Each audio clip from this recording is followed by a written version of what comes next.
All right then, gamers. Next up, another tier list. Another day, another tier list, another meta-defining adventure here in Guild Wars 2. We're talking about offensive supports. Things that do damage, things that also apply boons at the same time. Honestly, some of my favorite builds in the game, some of the most fun builds, and some of the most powerful builds in the game for PvE. You will see these everywhere. They're amazing in open world. They're amazing in fractals. They're amazing in raids. They're amazing in strikes.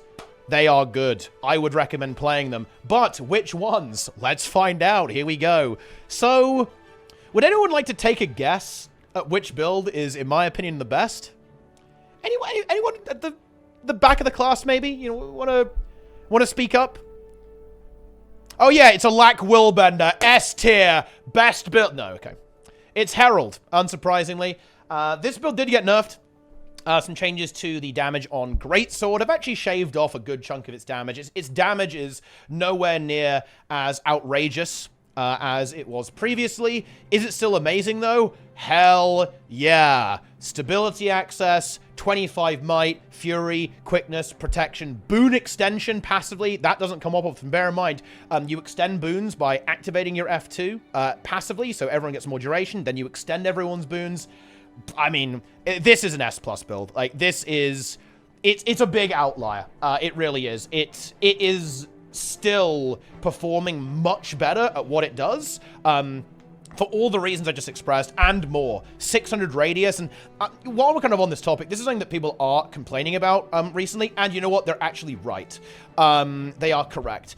There is a bit of an inconsistency in application, and maybe Herald application is too good. Maybe the application on other builds should be brought up. I think maybe it's a little bit of both. But yeah, the inconsistency in radii on a lot of these boon effects is a huge factor of balance. Like, the fact that this build applies 25 might and quickness, and protection, and fury, and swiftness at a 600 radius, that on its own, even if you slashed its DPS a lot more, it would still be insane. Because that level of consistency, reliability, is just so powerful. And then you've got the fact that it's incredibly tanky, does a lot of damage, has amazing CC, can take Jalis very easily for stability access, damage reduction access, making itself even more tanky with the Jalis hammers.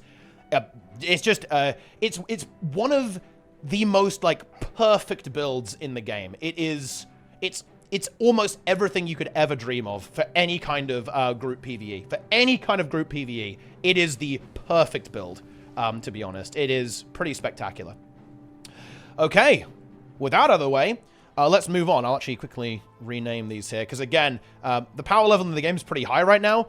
Saying anything is kind of bad is a little bit ridiculous, but S tier is actually going to be a Lack Scourge. I love this build. I think it is so damn strong. It really is. You have all of the Scourge goodness, but now you also give alacrity, protection, little bit of might in there as well. And Aegis, of course. You can do Aegis with your snake. You can take the snake, guys. Enjoy the snake. Embrace the snake. Still doesn't have really wide boon coverage in the same way that Herald does, but honestly, that's probably for the best. It's very high DPS build, fully ranged, has the revive, has the Aegis, has the prot, has the alacrity, has a little bit of might in there. Again, very versatile build, just all-round amazing. Look, it's not uncommon. When I pug on this build, I am often top DPS sometimes. Seriously. Maybe not often, but you can get top DPS on this build, especially on fights where it's amazing. I pugged Doom today before the tier list, and yeah, I was actually top DPS on Alacrity DPS Scourge. It is a fantastic build. It's unbelievably powerful. I would recommend playing it, or not. It's entirely up to you, I guess. Boom! Very good build. Okay, next. Let's see. What should we do next? Ooh. Let's do Firebrand again. And you know what? It's similar to what we said with the heal tier list. This build is not that good anymore.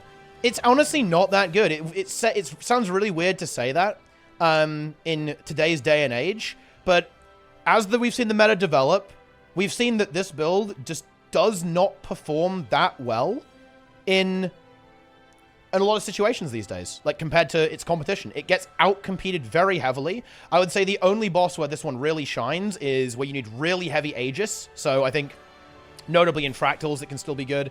And in Deimos, right? Certain raid encounters, certain strike encounters where Aegis is amazing. It's really good. But to be honest, a lot of DPS builds have actually been improved a lot over this. So a lot of builds have got better. Builds in general have better utility, more flexibility, more boon access. And that has drained the value because Firebrand used to be the top dog. It's like, oh, you guys can apply maybe 1 boon every 5 years. Ooh. And look at me, I've got all my tomes. But these days, a lot of builds can kind of do that. Because you don't need to have all of it at once, right? A lot of the time, you can go, oh yeah, well, I can take Aegis for this fight. Oh yeah, I can do Reflect on this fight. No problem. So a lot of the specialness of Firebrand has actually been lost over the last couple of patches. It certainly is true that you can do all of that in one go, and it can shine in certain situations, but it's not that dominant. And again, it also has to compete with Big Dog Herald, where it's going to lose because its boon application is much worse. Like, it doesn't really generate that much might. That is getting better next patch, by the way, but it's not going to be as good as Herald, that's for sure. A lot of the things that Firebrand can do, Herald does better. And a lot of other builds also can kind of compensate for any gaps that might be left by the absence of a Firebrand. Weirdly enough, I almost might end up putting this in B tier. As insane as that sounds for Firebrand, it might end up getting downgraded as we continue. I think Chronomancer is actually a build. I was a little hesitant on this last time, actually, because, again, I don't think it had been fully fleshed out, but I think Chronomancer has actually earned its spot in S tier at this point. I will say that this might be a slightly skewed perspective based off speedrunning, because a lot of my rating these days is done in speedruns. I do like a full clear speedrun, and there Chronomancer performs extremely well. It's excellent at utility. Its boon application is very solid, and it can do a lot of damage while doing it simultaneously. It's great for solving mechanics. It's great for movement, great for mobility, great for damage. While, you know, performing its function simultaneously.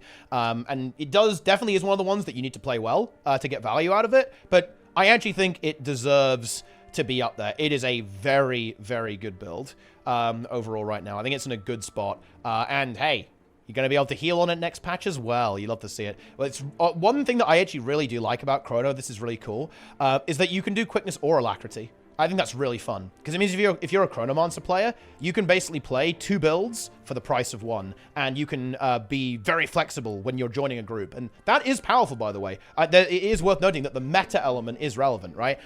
This build is going to make it really easy to join groups, because if they're looking for a quickness, you're in. If you're looking for an alac, you're in. Chronomancer will be able to fulfill all 4 support roles next patch. How exciting is that? You can be a DPS quickness, DPS alac, heal alac, or heal quickness. How fun is that? Honestly, I cannot wait, but again, once again, I find myself getting sidetracked. Also going in S, it's going to be Specter. No surprises here. This one is not one that has a super high play rate, but do not make a mistake. Doesn't mean it's not good. Good damage, amazing CC. Application is a lot better than it used to be on its alacrity, now that it uses Shroud instead of having to use the Wells. It is good. Very good build. Has some support elements in there as well. I like this one. Specter is pretty good. I am a Specter enjoyer, so I think it definitely has also earned its spot in S tier alongside all of that other stuff. Let's see. Mechanist coming up next. This build, people are sleeping on this one. And I think, you know what's really funny? I think people don't like Mechanist. There's a lot of anti-mech sentiment in the community because it's considered to be this like kind of disgusting, putrid class that, oh my god, it is the scar that Solar left on the game, right? Like, you guys know that scene? Oh man, can we edit this? Can we edit this in? You guys know that scene at the end of WoW Legion where Sargeras like stabs Azeroth and then gets sucked away and put in prison? Like, that was Solar. Solar was just coming in. He was being drained out of the company, right? And as that was happening, his last gift was like Mech. He just stabs Mech into Guild Wars 2. I think a lot of people feel that way about Mechanist, but this build actually is good. To be honest, this build actually is very, very strong. Underrated, in my opinion, especially now with Hammer. I think this is, without question, an A-tier build. Very powerful. Hammer Mechanist, Hammer Alacrity Mechanist, still very, very good. Does all of the good stuff. You can do 25 Might. You have Fury application.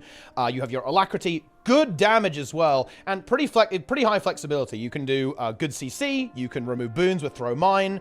You can do more CC with Throw Mine. You can do more damage with Grenade Kit. A lot of good stuff going on here. It's also very, very tanky.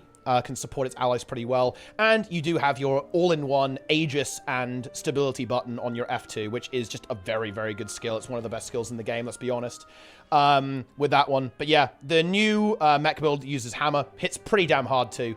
Very comparable to a lot of the other Alac builds. A little bit lower, of course, but it is power, so that definitely gives it the edge. So I actually think this one is very good. Certainly comparable to Firebrand right now.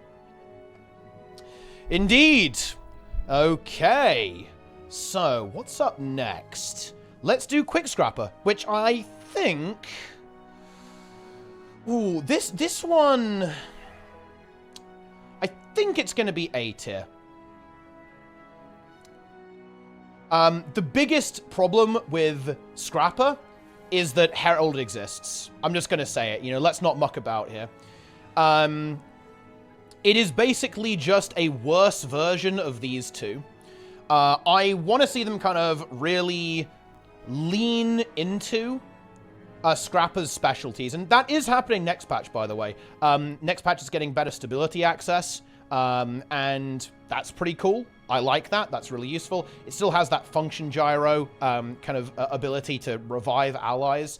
I think one of the biggest things that could happen for Scrapper, and this would require them to kind of rework NG again. Right now, a lot of Scrapper builds either use function gyro for quickness application, or they use it for damage output, right? To give themselves super speed to get damage. This is actually the design issue. One of the reasons why Scourge does so well here is because you can use your revive skill. You can use your Signet of Undeath whenever you want. Okay? But with Scrapper, there's actually kind of a decision process there, which is, in my opinion, not ideal. I would really love it if Scrapper could really reactively use its function gyro, which, in my opinion, would make the build a lot better. Again, would require some reworks because it is kind of baked into how it operates now with the blast finisher stuff. And, of course, some of the super speed application and so on. Like, a lot of the traits link into the function gyro, which kind of leads to that ability being very bloated and very stacked. Still a very good build, though. One thing to always remember about Scrapper is it's bursty, it's power damage, it's unkillable, right? Does have that revive. Can have some pretty big flexibility on it. Again, you've got Throw Mine. You can do Bulwark Gyro for stability if you want to as well. Like, lots of good stuff in there. Overall, as a build. Again, I think has just got a little bit left behind. Needs some changes overall to help it keep up, because again, the overall power level of the game is increasing, certainly in terms of boon application, and Scrapper is one that is, it's still there, it still exists, it's just chilling out, it's having fun. It absolutely is. I do like the super speed thing as well. Like, making it a really big super speed specialist could be fun, but again, that's going to be niche, right? So I think it does have to. It has to have the super speed, but also have like the value that you expect from an offensive support build as well. I think that. Oh no. Oh yes. I forgot about Harbinger. I was gonna say. I think we're about done on A tier, but I think we're gonna have Harbinger here in A tier as well. I think, yeah. It could be S tier, actually. This build is very good because it hits extremely hard. I don't think it quite... yeah, it doesn't have the value of these three. These are extremely high value. And Herald, obviously, exceptional value, which, of course, then competes with Harbinger because they're both quickness. So I think this is, yeah, it's a very solid A tier. One of the more aggressive supports, does a lot of damage. Still has some, it has some pretty reasonable CC. You can kind of tech into some pretty good CC as well, which is nice. Its boon application is on the weaker side, to be honest. It's pretty easy. If you miss the elixirs, you're pretty sad. You know, if you're not too close to the Harbinger, you're also pretty sad. But it's definitely pretty good. It's, yeah. Yeah. Harbinger, still a good build. A lot of fun to play, by the way. The feedback I always get from players who play this build is that the rotation is one of the most fun rotations in the game to play. This is for the damage variant and, of course, for the support variant as well. So that's the good news. You know, you may not be the most broken build ever, but you might be one of the most fun builds ever. And you know what? That's pretty good if you ask me. Okay, what else are we rating? We are going to talk about Catalyst. Quickness Catalyst. You know, I feel like I say this every tier list, and so I'm just going to say it again to keep up the theme. You know, I look at a build like this, and I'm always amazed at how disappointing it is. You know, like... It doesn't make any sense to me. I just don't understand. Like... I just don't get it. How can it be so not that good? How can it be so mediocre? The boon access seems really good. The damage kind of should be good, but it's like, nah. This is there. It's just one of those things that isn't that impressive overall, to be perfectly honest with you. It's not that impressive. It's okay. It's okay. I think it's because it I think a big part of it is that its utility skills are very weak. Like Catalyst, LE utility skills in general are very mediocre. You'll notice this is very true here, by the way. Look at all these classes. Do you notice anything in common? Oh yeah, they all have sick utility skills. Herald has Jalis, right? Can even take Ventari. Scourge, Necro skills are good. Chrono skills are honestly pretty much the best in the game at this point. Thief utility skills are very good. NG utility skills are really good. Guardian utility skills are really good. Necro skills are good. NG skills are good. Like, LE, it's always like, it's just... It's not quite right. It applies a lot of boons, but they're kind of the ones you're going to have a lot of the time anyway, you know? In the way that the game's currently playing out. Definitely needs to work. And again, you know, I'll throw a lifeboat out to my LE mains here. Catalyst is probably the only elite spec in the game that I would actually like to see fully reworked. Just flat. Like, from scratch, do it again. It is by far my least favorite elite specialization in terms of its design. I do not like core LE with F5. I don't like it. Even though it's good, DPS Kata is very good. And Hammer is a fun weapon. You know, it is. But, yeah, no. I'm not a Catalyst enjoyer whatsoever. Not good. Let's see, what's up next? Offensive support, Tempest. You know, Tempest is really interesting because this build actually kind of slaps now. I feel like it has to be A tier. Yeah. It has to be an A tier build. It's maybe a little niche. I've seen it mostly crop up in speedruns. You know, that's the classic Elementalist thing there, right? So certainly you do need to have this build in the right environment. It definitely can be susceptible to things going wrong. If things go wrong for you, it gets a little bit wonky, that's for sure. But if you execute this build correctly, the Alacrity Tempest build, this is a conditional Alacrity build, it is actually kind of pumps. You know, I have a really sneaking suspicion that I'm actually underrating it here as well. I really do. It's just not a build I've actually seen play out that much. I've only seen it in very niche situations, but in those situations, it looks incredibly strong. And then I look at it on paper, and you see that it's got some good damage. It can support its team well. It actually does have some good diversity and boon application. You know, it can do Might, it can extend Fury, you can do Protection, all this kind of stuff. Of course, you have the Alacrity on top of that. It's a pretty versatile build overall. I do think it needs a little bit extra. It needs a little bit of extra stuff going on here. Improving the radii, I think. If you improve the radius here, really good, to be honest. But again, as we kind of mentioned previously, the issue is that you're going to be running a quickness healer with this. And most groups these days are running Alacrity healers, right? So you're going to see this build pop up in like solo heal situations a lot of the time. And also if you're running a quickness healer, which isn't as popular, and solo heal is where I think the build can really shine, and that's obviously even less common. So again, that's kind of the issues why the play rate of this build is not going to be super high. to be honest, in PvE. However, I do think that can 100% be the case if some of that boon application radius does improve over time, and some improvements to Elementalist utility skills. That's one of my big wish lists for balance in this game, is Elementalist utility skills improvement, taking them away from being damaged. Because hell, even on this build, basically all of your utility skills are just do more damage, do more damage, do more damage, right? Like, which in modern Guild Wars 2 is a disadvantage. I'm just going to say it, guys. I'm not going to mince words. If all of your utility skills do damage, that is not good in modern Guild Wars 2, because of the way things are. There we go. Okay, next. We're kind of getting to the content now, guys. We're getting to the memes. Berserker.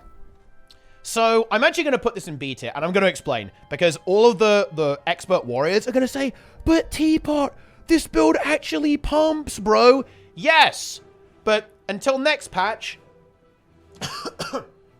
the playability is lame. Okay, it is extremely lame. Oh, fuck. the warrior mains have got me, guys. Okay, so, internal cooldown on quick kill supplication. Not fun.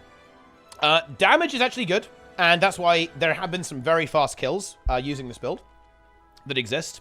However, I don't think that warrants it actually having a high tier. Like, I would rather have, I would rather have all of this stuff in my kind of pug group than a quickness berserker. That might change next patch, but not for now. I don't know. Not good. Don't really like it. Also, one of the glass cannon. Well, it's not a glass cannon because Warrior's actually pretty tanky, but it's kind of like a... It's a very non-utility focused build, which, in my opinion, is not that great. But anyway, next patch, though. Look, I'll give you a little preview. I'm leaking my own tier list here, but guys, Berserkers, I want you to know that I love you. And let me give you a sneak preview, unironically, of where Quickness Berserker might be going next patch. Oh. Oh. Oh. Oh, yeah. Yeah. Don't worry about it. You guys are going to be busted soon. Don't worry about it. You'll be fine. Okay. Next. Quickness Deadeye. No. Alack Willbender. Ah.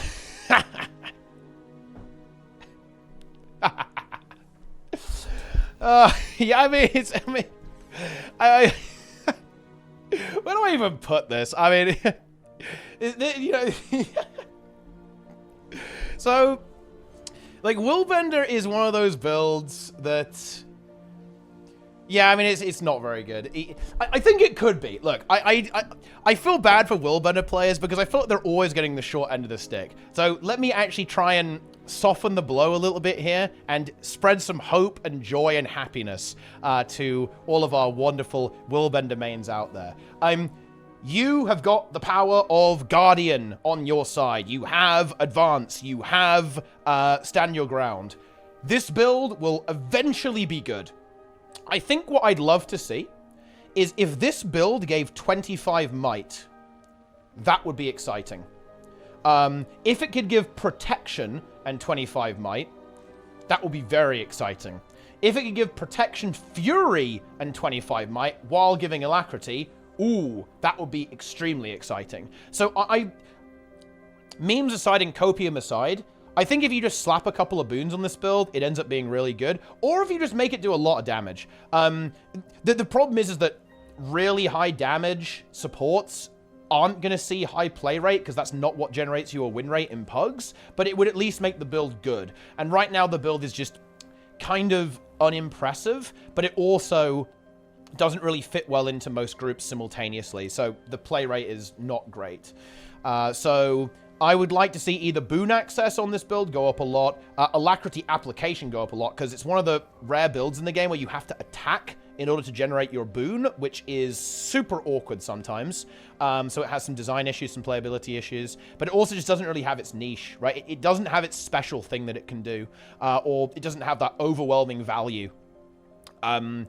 You know, because in some sense, it's actually very comparable to Herald, no joke, right? Because it's a power build, it's melee, and it actually has a fairly large radius, right, on its alacrity application, and it does have some damage to it. Like it's kind of a similar build to Herald, kind of, but it just doesn't have the breadth, and it doesn't have the ability to give boons while not attacking, right? And that really is a huge detriment, especially seeing as it's an alacrity build. And again, we've gone over this before, right? Alacrity builds, in terms of offensive supports, or sometimes have a little bit of difficulty because there's some pretty stiff competition, right? It's funny, actually, that a lot of the S-tier builds are a lack, but yeah, it's a lot of the other ones, they have some problems.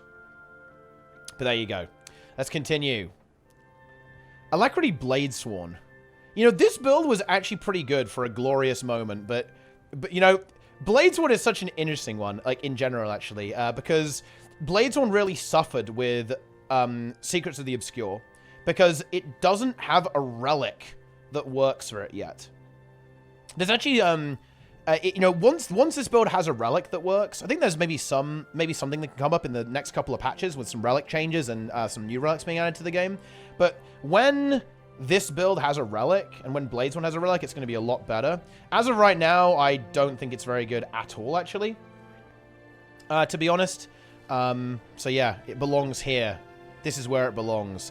I don't really have much to say about it, but that's because it doesn't have much to say for itself. It gives a lack at 600 radius, which is actually pretty nifty, but it better do because it's very immobile, right? Like, this is not a super mobile build, so it better have some good application. But yeah, it's quite insubstantial, I would say.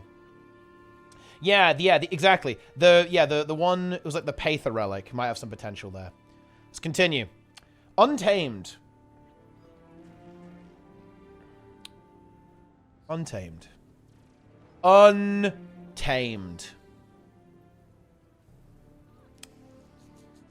This build has damage, but nothing else. B tier. It's better than this, but it's not as good as that.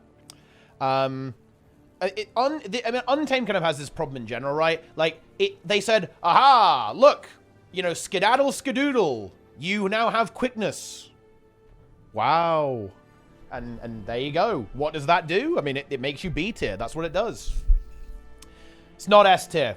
It's not S tier, Trig. See, look at this. Look at this guy. Okay? This is ArenaNet balance leader. He thinks Untamed is S tier? Like, we're doomed. We're totally screwed. It's over. So, let's go next. Oh, Druid. Oh, this build. Oh, my God. I'm so sad this build almost, like, doesn't exist. I'm so sad about it. But it's almost Kondialak Druid. It almost, like, doesn't even deserve to make it onto the tier list because it's, like, not even a thing, right? Like, it doesn't really exist. So maybe I won't even put it there. It's a build I would actually like to exist, but right now it just doesn't. Like, the traits are too competitive with each other for it to really pump sufficiently well. Like, obviously it can do the Alak just fine, but your damage, it'll be compromised, right? That's a bit unlucky there, I guess. You hate to see that. But yeah, I'm not even even put it on it. I don't even know where I would even rate this. I don't even know how to put it in context. Renegade. Renegade. Oh, it's you know what's really difficult? This is like trying to compare music from the 80s to music now, like modern time music. It's like how do you compare those two things? Because Renegade is just a build that has been frozen in time. It's like a time capsule. You know, when your grandkids say, oh, what was Guild Wars 2 like, 10 years ago? You can show them Renegade. Because it's just one of those builds that I don't think is really...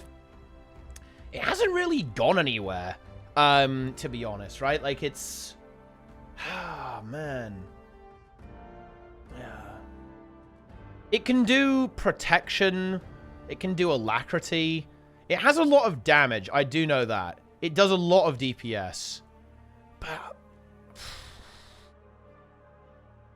No, it's not that good. I think it's actually better than B tier. It's better than this stuff. but I'm not sure if it's as good as this stuff here, to be honest. It's almost like, I'm actually going to do this. Hang on a minute. We can fix this fractal tier, because as usual, it's still good in fractals. But I don't think it's as good as A tier, to be honest. It's better than that, not as good as that. Just doesn't really have, like, the extent of flexibility that a lot of the other builds have, in my opinion. And also, I've heard that you've probably heard this before, right? But if you're playing this, you're not playing that, right? You're not playing Herald. Like, why, do you pick the wrong elite spec buddy or something? Like, what's gone wrong there? Okay, I don't understand. Yeah. But yeah, why is it good in fractals? Because it has really good CC and good burst damage. And those two things make it kind of overperform in fractals compared to kind of a lot of other content. I'm maybe being a little bit harsh. I think I'm being harsh, actually. You know what? So, yeah, it probably deserves to be an A tier, actually. It's very low play rate. It's very low play rate, but that's mostly because people are playing other things, not because it's actually bad, right? It's important to separate that in your mind. Because it has a low play, it doesn't mean it sucks overall. But speaking of things that do suck, Mirage, yo!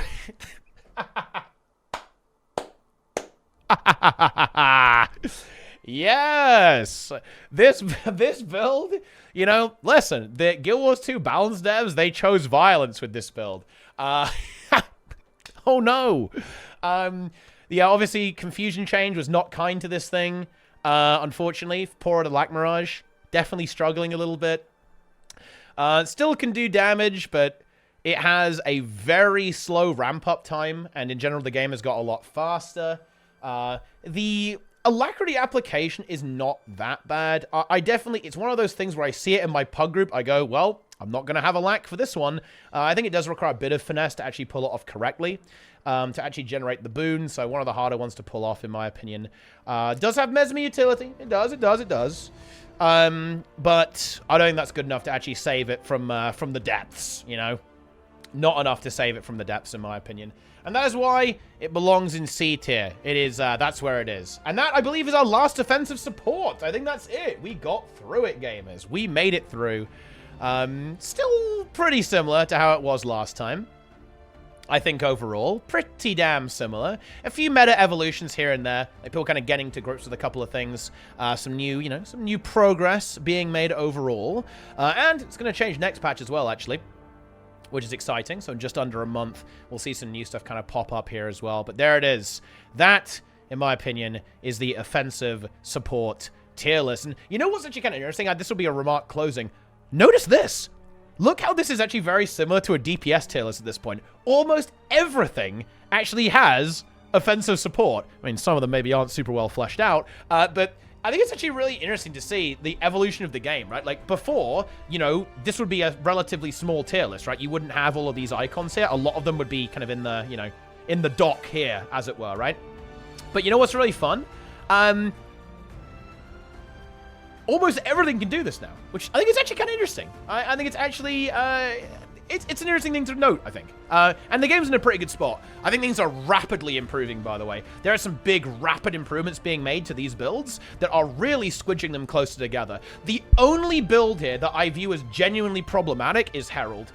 If this build actually gets changed, and I'm not going to lie, it might be apocalyptic. I would not like to be CMC or Trig, because they're going to... No, actually that's not true. I actually predict they'll make things more like Herald rather than Herald less Heraldy. Because I actually think that probably is better for the game. It really enables a lot of build diversity. Because I was complaining about Herald kind of bullying a lot of these builds, and that is true. But Herald being so good was actually good for the game. And I'll explain why briefly before we move on to the DPS tier list.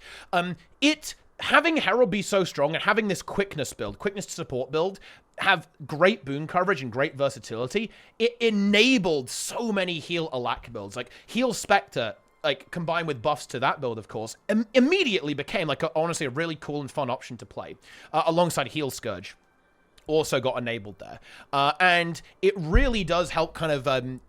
spice the meta up a little bit and make it more flexible and make building groups a little bit easier. So I think Herald is too much right now. It's a bit overkill, so I think it does deserve nerfs. However, I think it would actually be really cool to see a lot of these builds become more heraldy, right? Rather than just making Herald worse, I'd heraldize some of these specs to give them that flexibility, because I think it's good for the game, especially the Alak builds. I think this build, Tempest, I'm really excited for this. If they improve the radius on these boons, if they give it just better application in general, overall for everything, and maybe give it some better utility, improve some of the utility skills, and make it less kind of forced to really tech into DPS utility skills. Yeah, that's a big if, by the way. Big wish.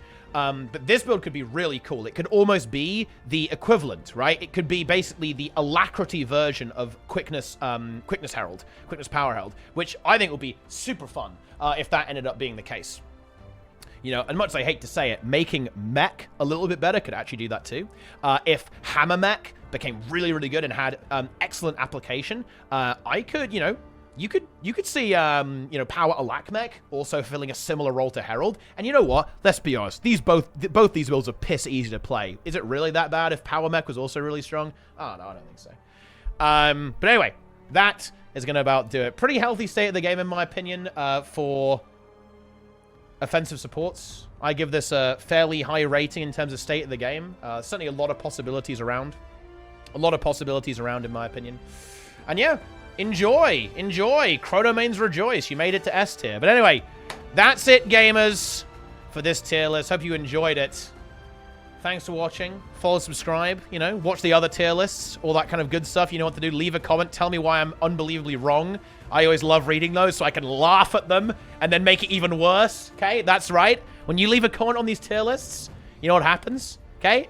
I just try and make the next list just to annoy you as much as possible. That's what we do here. And then ArenaNet make the game to annoy you even more. Ha ha ha ha. For legal reasons, that's a joke. But anyway, tier list over. Next